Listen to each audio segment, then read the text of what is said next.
नमस्कार, स्वागत है आपका विंध्य भारत में। मैं आपके साथ साक्षी गुप्ता। आइए बढ़ते हैं। प्रदेश में बनेगी कांग्रेस की सरकार, यह कहना है कांग्रेस के प्रदेश महामंत्री श्रीमती रंजना मिश्रा का। उन्होंने कहा कि पूर्व नेता प्रतिपक्ष अजय सिंह राहुल एवं पूर्व मंत्री तथा सिहावल विधायक कमलेश्वर पटेल के अथक प्रयास से विंध्य क्षेत्र सहित पूरे प्रदेश में कांग्रेस मजबूत हो चुकी है, जिस वजह से भाजपा में घबराहट है। मुख्यमंत्री घोषणा पर घोषणाएं करते आ रहे हैं।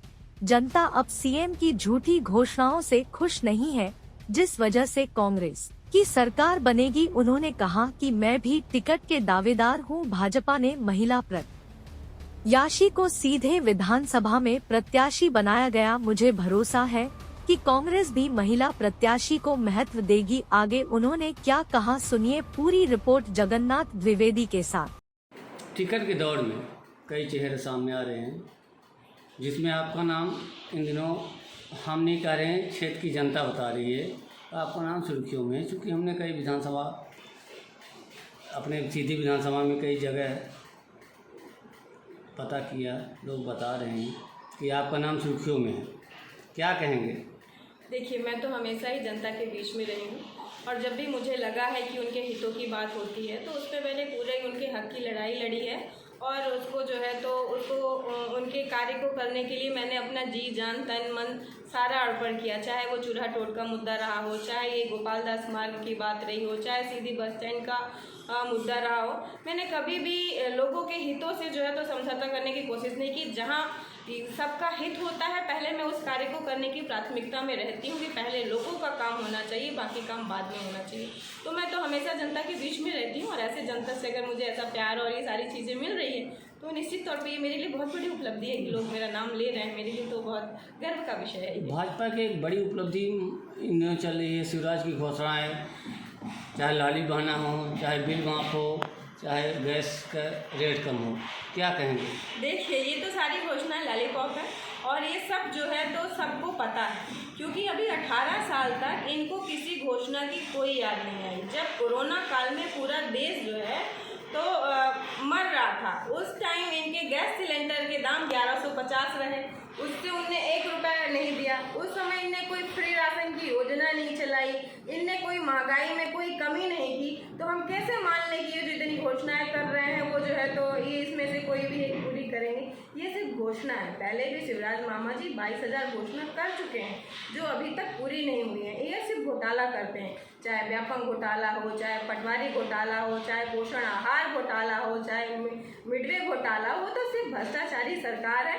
अब जनता ने इनकी विदाई तय कर रखी है। तो जब कहते हैं ना कि जब दीपक बुझने वाला होता है तो बहुत तेज तेज फड़फड़ाता है, तो बस वही स्थिति जो है इस समय शिवराज सरकार की बनी हुई है। सीधी के खिलाफ भी काफ़ी आवाज़ उठी थी, जिस वजह से उनका टिकट काटना तय माना जाता है।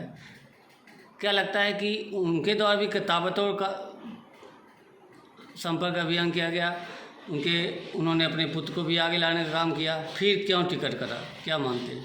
देखिए, विधायक जी के जो काम रहे, क्या रहे, या भाजपा के जो काम रहे, भाजपा चेहरा बदलने का काम करती है, पर जो भाजपा का कार्य रहा है तो वो उससे कोई नहीं छुपा है। जो भी काम रहा हो, चाहे आदिवासी घोटाला रहा हो, चाहे ज़मीन हड़पने का मामला रहा हो, चाहे मध्य प्रदेश में जो है तो महिलाओं के ऊपर अत्याचार का मामला रहा हो, तो ये सारी कमियां भाजपा सरकार की है। प्रत्याशी बदलने से यहाँ कोई बहुत ज़्यादा विशेष फर्क पड़ने वाला है नहीं। रीति पाठक जी को सीधी विधानसभा में उतारने को लेकर आप क्या कहेंगे?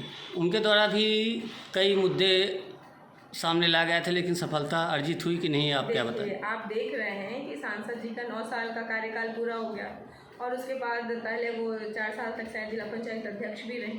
तो इतने सालों में मैंने उनकी कहीं विकास की कोई योजना देखी नहीं, क्योंकि जिस तरह से सीधी में जितने ऑफिस रहे हों, चाहे टाउन प्लान के रहे हों, चाहे रोजगार कार्यालय रहा हो, जिस तरह से इनने सिंगरौली जो है ट्रांसफ़र करवाए हैं और सीधी का कोई इनने विकास किया नहीं है। आप देखिए, चाहे रेलवे अभी मुआवजा वाला जो भूमि अधिग्रहण वाला चल रहा है, लोगों को मुआवजा नहीं मिल रहा, नौकरियां नहीं मिल रही हैं। अभी इनने यहीं पास में किसी गांव को गोद भी लिया था, वो जो है अभी गोद से नीचे नहीं उतरा हुआ है। तो विकास के मामले में तो रीति पाठक जी बहुत ही पीछे हैं। उनने सीधी में एक चवन्नी का विकास नहीं किया है। क्या लगता है, बड़ी बात आपने बोले कि विकास नहीं किए, तो रीति पाठक को उतारने से क्या भाजपा को मजबूती मिलेगी? अभी तो भाजपा ही बताएगी कि उसको क्या मिलेगी, पर मैं ये बता सकती हूँ कि यहाँ कांग्रेस विजय होगी। आप प्रदेश कांग्रेस के महामंत्री हैं, आपके एक बड़ा दायित्व मिला है। जिला में आपने युवा अध्यक्ष रहते हुए आपके एक संघर्ष की राजनीति, जहाँ तक मुझे मालूम है, उस दौरान जब चौराहट में सड़क के लिए आपने संघर्ष किया, आप अनशन बैठी, बेहोशी हालत में आपको अस्पताल आ गया।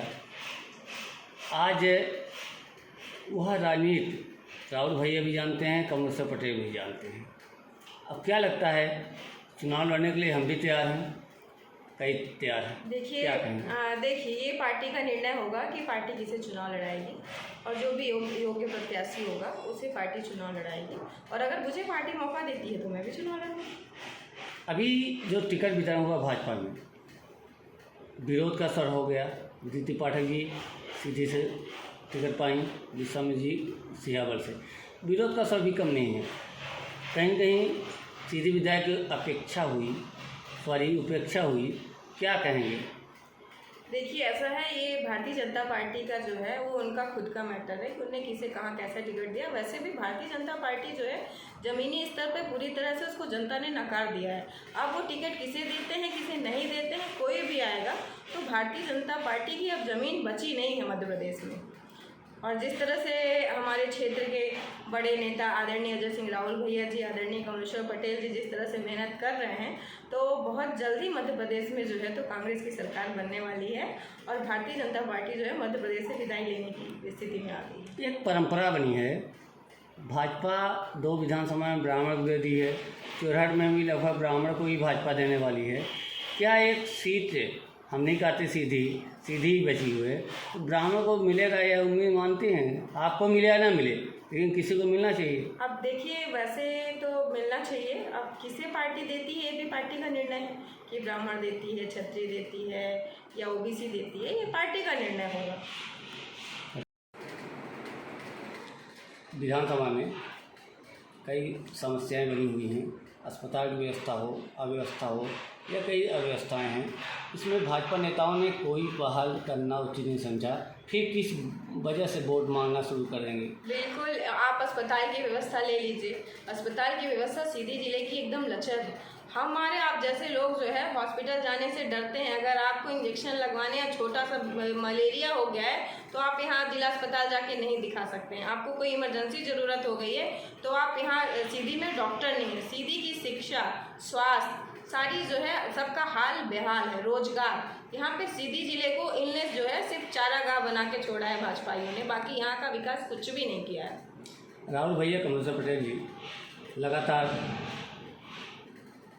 कांग्रेस की नींव को मजबूत करने में लगे हुए हैं, क्या सफलता मानेंगे? बिल्कुल, इस समय आदरणीय अजय सिंह राहुल भैया जी, कमलेश्वर पटेल जी जिस तरह से मेहनत कर रहे हैं, संघर्ष कर रहे हैं, इससे पूरी उम्मीद है कि मध्य प्रदेश में कांग्रेस की सरकार बनेगी, भारी बहुमत से बनेगी, और हमारे पूरे सीधी विधानसभा की हम 4 सीटें जो है सीधी जिले की जीत के आएंगे और कांग्रेस का परचम लहराएंगे।